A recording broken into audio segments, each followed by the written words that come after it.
Bom dia, pessoal. A gente vai fechar essa apostila 2, né, falando do sistema reprodutor masculino.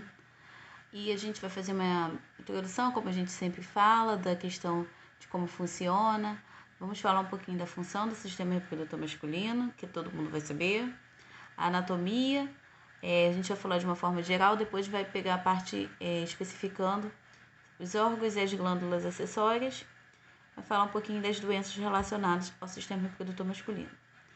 Tá. Como é que a gente vai fazer algumas perguntas, né? E a gente vai responder ao longo da aula. Como é que funciona o sistema reprodutor masculino?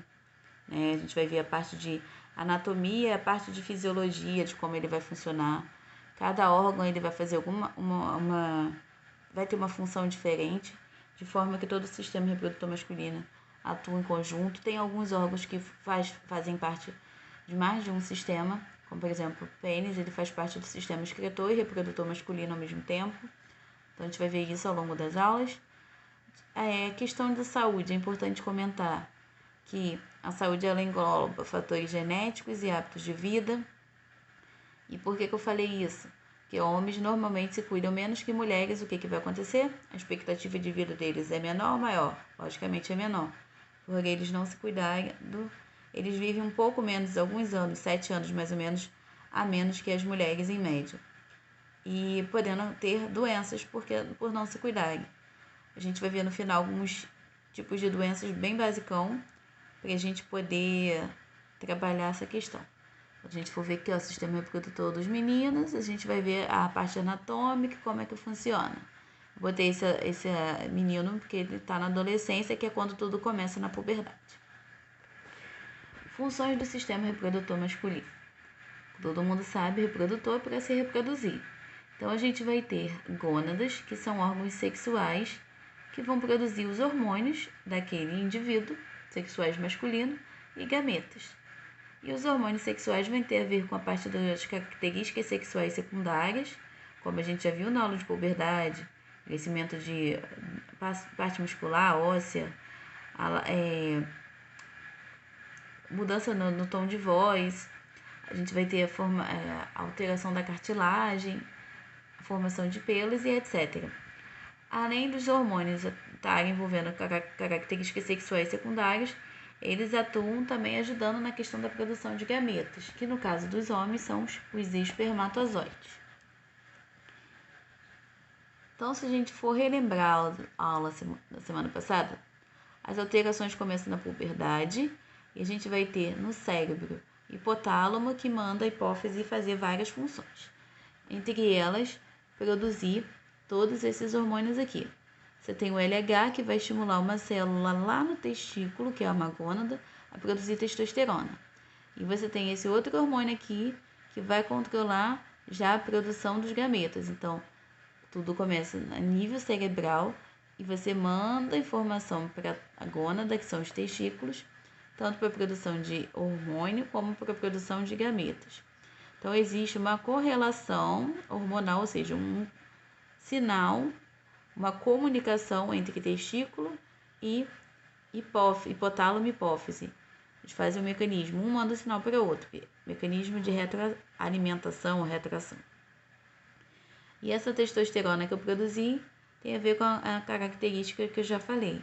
Crescimento dos órgãos sexuais, aparecimento e desenvolvimento das características sexuais secundárias e ajuda também na produção de espermatozoides. Então, só para a gente agora vai falar da anatomia, né, do sistema reprodutor. A gente vai ter algumas estruturas principais e os órgãos acessórios. Quais são as estruturas principais que a gente vai ver ao longo da aula? O pênis, a gente vai ter testículo, que é essa bolsa, o epidídimo, que vem em cima, e a gente vai ter as glândulas anexas, que são essas aqui, que passam mais ou menos perto da bexiga. Você vai ter próstata, vesícula seminal e tá faltando a bulbo uretral, que não tá aqui presente. Elas desembocam no mesmo conduto aqui, junto com o espermatozoide que foi produzido e vai sair pelo pênis durante o ato sexual. Os órgãos principais, então, do sistema reprodutor masculino, a gente tem o primeiro, que a gente vai começar externamente para a parte interna. O primeiro órgão, então, é o pênis, que é o órgão copulador. Ele, então, é comum a dois sistemas, tanto excretor como reprodutor.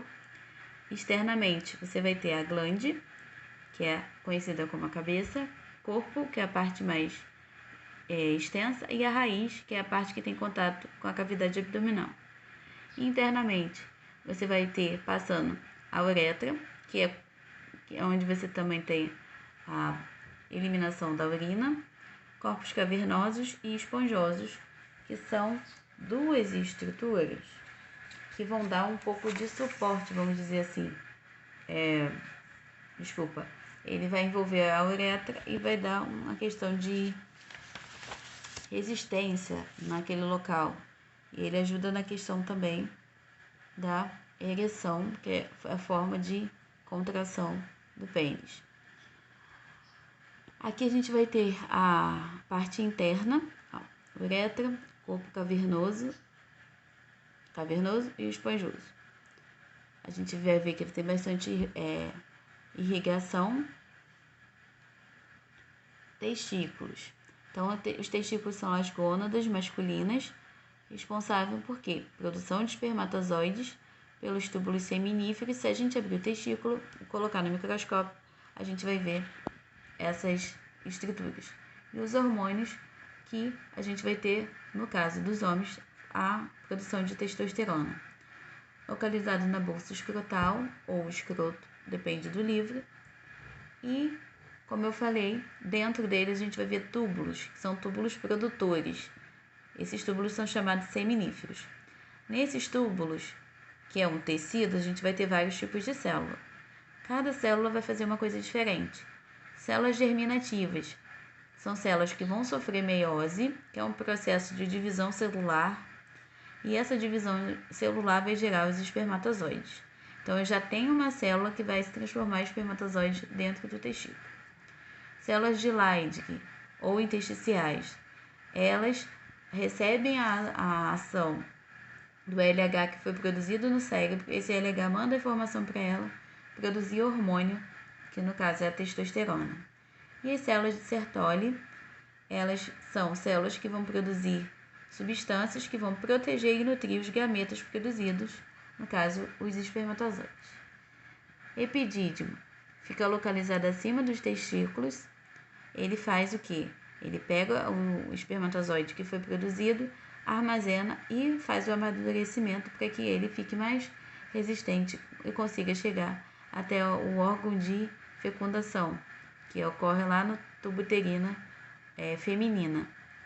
Então, lembrando que de cada epidídimo, que é uma estrutura de armazenamento de espermatozoide, vai sair um canal, que é chamado de canal deferente, que vai se juntar ao ducto ejaculatório lá na uretra para liberar o sêmen. Tá, qual é a diferença do espermatozoide para o sêmen? O sêmen é o espermatozoide, é resultado do espermatozoide, mais as secreções das glândulas acessórias, que a gente vai ver agora em seguida. A gente tem 3 glândulas acessórias. Então, o espermatozoide ele só fica bem até chegar ao trato feminino se ele também tiver essas secreções das glândulas. Isso, traduzindo, é o sêmen. Então, só para a gente ver o que a gente estava falando, testículo, a bolsa escrotal ou escroto. Dentro dele a gente tem os túbulos seminíferos, contendo aquelas células que a gente já citou, células germinativas, Leydig ou Sertoli, aqui não está especificado, mas são essas 3 células produtoras. Uma vez que eu produza os espermatozoides, eu tenho canal de comunicação. Esses espermatozoides chegam ao epidídimo e depois eles passam para o duto deferente para poder chegar até o duto ejaculador para liberar, junto com a urina, o sêmen. Glândulas acessórias. São glândulas que vão ajudar na produção do líquido seminal, do sêmen, e cada uma vai ter uma produção diferente. Vesícula seminal vai produzir uma substância alcalina contendo frutose. frutose e açúcar, e ele vai conferir energia, vai ajudar a dar uma energia ao espermatozoide. Próstata produz um líquido também chamado líquido prostático, também alcalino. O que é alcalino? É uma substância que não é ácida, o que é interessante para não matar o espermatozoide. Então, ele ajuda a mexer no pH do espermatozoide. Ajuda na motilidade e sobrevivência desses gametas masculinos, né? Que a gente chama espermatozoides. E as glândulas bulboretrais ajudam na produção de um líquido lubrificante, ou seja, ajuda também na movimentação do espermatozoide. Só para ficar mais claro, a gente tem as 3 glândulas anexas aqui, ó, a glândula bulboretral, que é essa aqui. A gente vai ter a próstata e a vesícula seminal.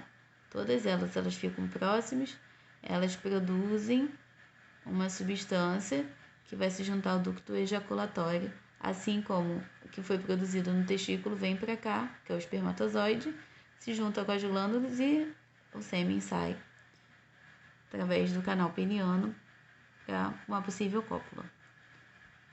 Então a gente falou da parte de anatomia, do funcionamento, e agora a gente vai falar um pouquinho da questão, vamos dizer assim, das doenças que a gente pode ter ou não. Lembrando, que o pênis é o órgão copulador, ele é responsável pela ereção, que é a contração dele, o enrijecimento dele, e você precisa, para fazer, além disso tudo, você precisa da liberação do sêmen para o exterior da uretra, né? Através do pênis. Como que isso é chamado? Ejaculação. Então, você tem o processo de ereção e a ejaculação é a liberação do sêmen para fora. Só lembrando aqui, os gametas masculinos, os espermatozoides, eles levam vamos dizer assim, cromossomo, que ele vai levar os homens XY e as meninas XX. Então, quando você troca esses cromossomos, vai metade de um e metade do outro. As mulheres sempre vão doar cromossomo X e os homens podem doar X ou Y. Por isso que são os homens que vão definir, né, o sexo do futuro ser gerado. Então, qual é a função disso tudo aqui? Eu produzi gametas e hormônios sexuais. Como eu falei, na puberdade acontece o amadurecimento do sistema reprodutor masculino. Então, você já fica apto a gerar novos descendentes, que é o objetivo do sistema reprodutor. E você tem todas as alterações físicas, hormonais e alterações até mesmo de comportamento. Só lembrando o que eu falei, então o pênis é o órgão da cópula, o testículo é o que produz tanto hormônio como os gametas. Lembrando que os gametas masculinos eles são produzidos a partir da adolescência. O epidídimo ele vai ajudar no amadurecimento e ele tem a participação de distribuir também esses espermatozoides. As glândulas elas ajudam a produzir substâncias que vão ajudar no pH, ajudar o espermatozoide a se locomover, vai dar energia para ele chegar até o trato reprodutor da fêmea. Agora falando um pouquinho das doenças que a gente pode ter relacionadas ao sistema reprodutor masculino. Muito comum em crianças, né, meninos, é a fimose. Eu esqueci de falar. Volta. Eu sempre esqueço de falar alguma coisa. A gente tem no pênis, externamente, a glande, que é a cabeça, e a pele que cobre essa cabeça, chamada de prepúcio, né? Então, glande, corpo, e a raiz ela pega o interior do abdômen, por isso que ela não tá aqui. Como eu esqueci de falar, só vou lembrar aqui, na região da glande a gente tem uma pele que cobre, e esse prepúcio ele tem uma característica normal. A partir do momento que ele não tem a característica normal, ou seja, você tem uma pele, o prepúcio é maior do que o normal, você tem a quantidade de pele maior do que deveria, você não consegue retrair, né, para expor a glande. Normal, você consegue retrair o prepúcio para poder fazer a higienização e expor a glande. Se você tiver fimose, vai ter excesso e não consegue fazer essa retração, o que pode causar problemas de infecções locais ali pela má higienização, né? E acúmulo de secreções. Mas existe tratamento, que é uma cirurgia, que é uma correção cirúrgica, basicamente. Lembrando que além da fimose, nos adolescentes, né, é muito comum também as doenças sexualmente transmissíveis, que a gente vai ver mais pra frente. Algumas delas, sífilis, AIDS, aí a gente também tem as bacterianas, gonorreia, e a gente vai ver que ficam bem estranha a situação. Tem a questão da HPV, que agora tem vacinação, a gente vai ver cada uma aos poucos. Mas as doenças sexualmente transmissíveis, elas não nascem, não são alterações que nascem, elas são pegas se for através do ato sexual sem prevenção. E no caso dos senhores, né, um dia vocês vão chegar lá, os meninos, câncer de próstata é a segunda causa maior de morte em homens no Brasil, acontecendo em homens de 45 anos e acima de uma certa idade. É necessário que o homem realize exames periódicos para acompanhar toda essa situação. E, além disso, uma boa alimentação, exercícios físicos regulares, ou seja, uma vida saudável, ele vai ajudar nessa prevenção de câncer de próstata. E a vida saudável também evita a questão das doenças sexualmente transmissíveis. Então, só lembrando do teste, das duas questões, né, do teste, e as atividades da apostila que tem que ser feitas. Qualquer dúvida, a gente se encontra na plataforma. Uma boa semana de aula a todos.